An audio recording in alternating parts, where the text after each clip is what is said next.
Кыргыз Республикасынын президенти Жапаров Садыр Нуркожоевич. Урматтуу спортчулар, ардактуу машыктыруучулар, сиздерди Сербиянын Белградда болуп өткөн эркин күрөш, грек-рим күрөшү боюнча дүйнө чемпионатына катышып, ала тоо бооруна байгелүү кайтып келишиңиздер менен чын жүрөктөн куттуктаймын.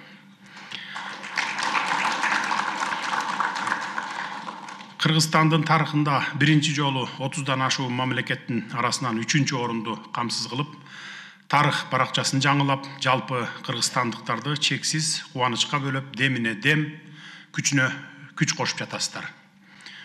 Алдыга максат коюп, тер төгө мээнет кылып, натыйжада дүйнө элинин көз алдында кыргыз байрагы бийик желбиреп, гимнибиз жаңырганда, жеңишти камсыз кылган спортчулар кандай толкунданса, мындай кубанычтуу көз ирмемдерди көгүлтүр экрандан көрүп турган кыргызстандыктар эки эсе толкунданып, төбөбүз көккө жете сүйүнгөн учурду сөз менен айтып берүүнүн өзү кыйын болуп турат негизи. 2024-жылы Парижде өтө турган 33-чү жайкы олимпиадада оюндарында жолдомо жеңип алгандарга үмүтүбүз да, ишеничибиз дагы чоң. Кудай буйурса, ал жактан дагы бир 3-4 алтын алып келесиздер деп үмүт кылып турабыз. Биз албетте мамлекеттин желегин бийик желбиреткен спортчуларды көңүл сыртында калтырбайбыз. Алардын жараткан ийгиликтери татыктуу бааланат деп биз дайыма сөз беребиз. Бул жолку чемпионатта Кыргыздын Көкжалуулу Акжол Махмудовдун сабырдуулугу менен ишенимдүү ар бир аракетин, Жоламан Шаршембековдун илбиристей ыкчамдыгын жана Жумашбек уулу Тайырбектин кынтыксыз кыймылын ар бирибиз көз ирмебей кылдаттык менен карап олтурдук. Ал эми Кыргызстандын кыз келиндер күрөшүнө Акжолтой болуп, албан ийгиликтерди алып келген алтын кызыбыз Айсулуу Тыныбекова алтын медалды жеңет деп алдын ала бекем ишенгенбиз. Айпери Медет кызы жаракатына карабай, намыс деп аягына чейин күрөшүп, күмүш медалдын ээси болду. Буга да Кудайга шүгүрчүлүк дешибиз керек. Жекеле Кыргызстандан эмес, дүйнөнүн булуң бурчундагы 100 миңдеген журтташтарыбыз Сербияда болбосо дагы жүрөгү силер менен болуп, силер деп согуп, силер үчүн күйүп жанып, сүрөп жатканын туюп билип, сезип жаттыңар деп ойлойм. Спортчулардын эмгеги зор мээнетти талап кылат. Жеңишке жетүүнүн артында 10, балким 20 жылдаган талбаган үзгүлтүксүз эмгек жатат. Спорт менен машыгып жүргөн инсан катары мен сиздерди абдан жакшы түшүнөм. Спортчулардын жеңиштери талыбас эмгектен, туруктуулуктан, темирдей бекем эрктен, ошондой эле машыктыруучулардын чеберчилигинен башталат. Спорттогу ийгилик бул өтө чоң эмгек.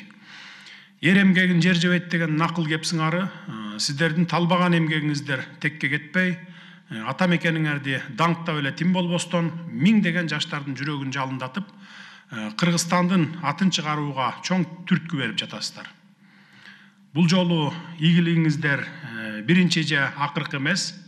Август айында эле Түркия мамлекетинде өткөн 5-чи ислам оюндарында ушундай бийик көрсөткүчтөр менен баарыбызды кубанттыңыздар эле. Бул иреттагы кыргыз спортунун күчүн Сербия өлкөсүндө тастыктап келдиңиздер. Кудай буйурса, сиздерди алдыда мындан да чоң жетишкендиктер күтүп турат. Кыргыз Республикасынын курама командасынын жалпы машыктыруучуларына талыкпас эмгекчилдикти, өзгөчө мекенчилдиги менен эл аралык деңгээлдеги спортчуларды даярдап жатышкандыгы үчүн сиздерге дагы терең ыраазычылык билдиремин. Сиздер кыргыз спортун биринчи орунга коюп, кыргыз байрагы дүйнө чемпионаттарында желбиресе деген илгери үмүт, кажыбас кайрат, майтарылгыс эрк менен ийгиликтерди жаратып келе жатасыздар.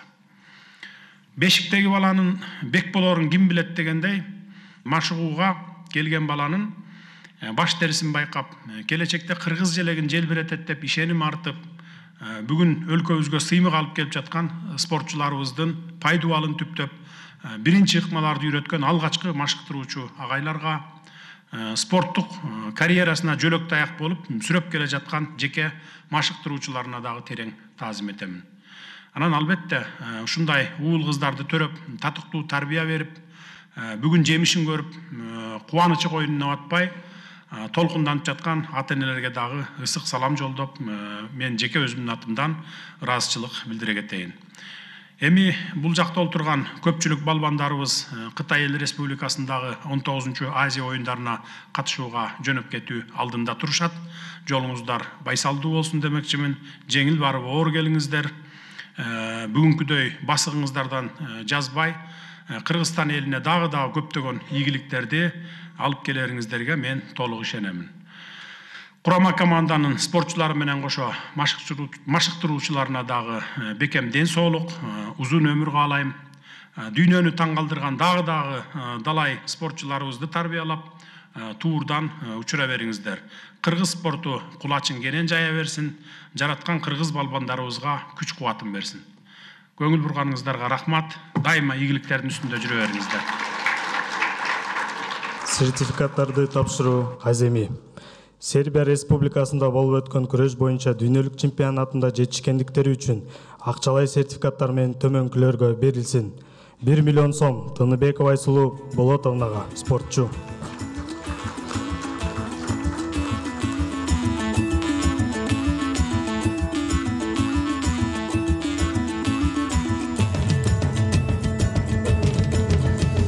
$1 миллион сом Махмудов Акчол Махамаджановичке, спортчу.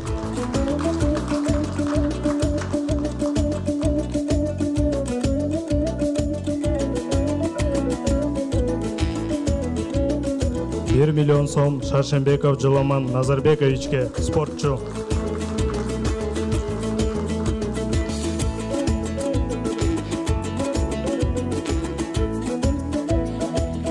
$750 000 сом Медет кызы Айпериге, спортчу.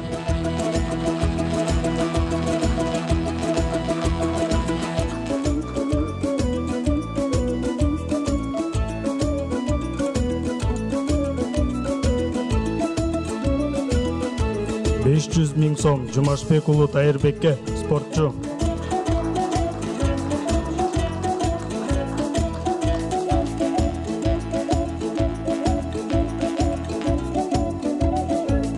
$700 000 сом Изабеков Нурбек Канатбековичке, кыз келиндер курама команданын башкы машыктыруучусу.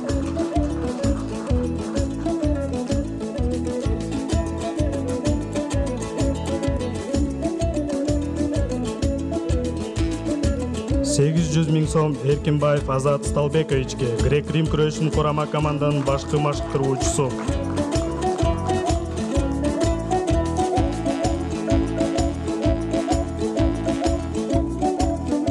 $200 000 сом Маджинов Русланбек Муратовичке, эркин күрөш курама команданын башкы машыктыруучусу.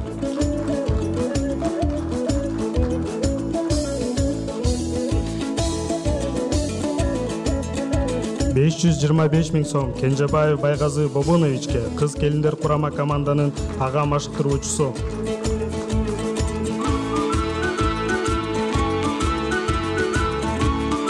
$600 000 сом Карачулоков Улукбек Восконбаевичке, грек-рим күрөшүнүн курама команданын ага машыктыруучусу.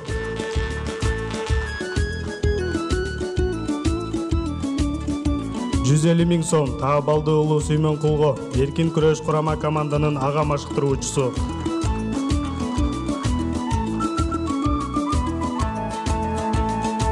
$200 000 сом Аскарбеков Нурсултанбек Кошойбековичке, Тыныбекова Айсулуунун жеке машыктыруучусу.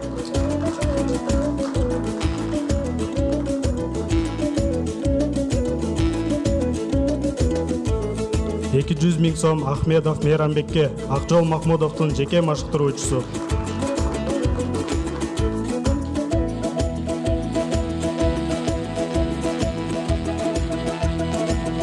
$100 000 сом Мамышев Ирисбек Бартабасовичке, Жумашбек уулу Тайырбектин жеке машыктыруучусу.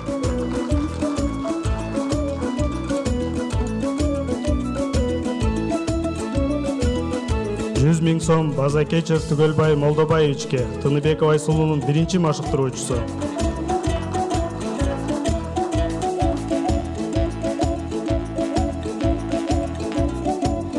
$75 000 сом Жуманазаров Рахмадил Кадыркуловичке, Медет кыз Айперинин биринчи машыктыруучусу.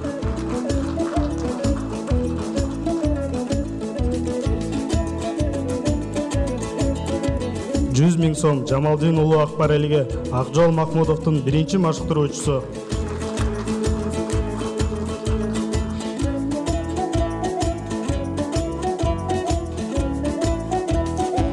300 000 сом Махмудов Хаким Махмудовичке, Жоламан Шаршембековдун биринчи жана жеке машыктыруучусу.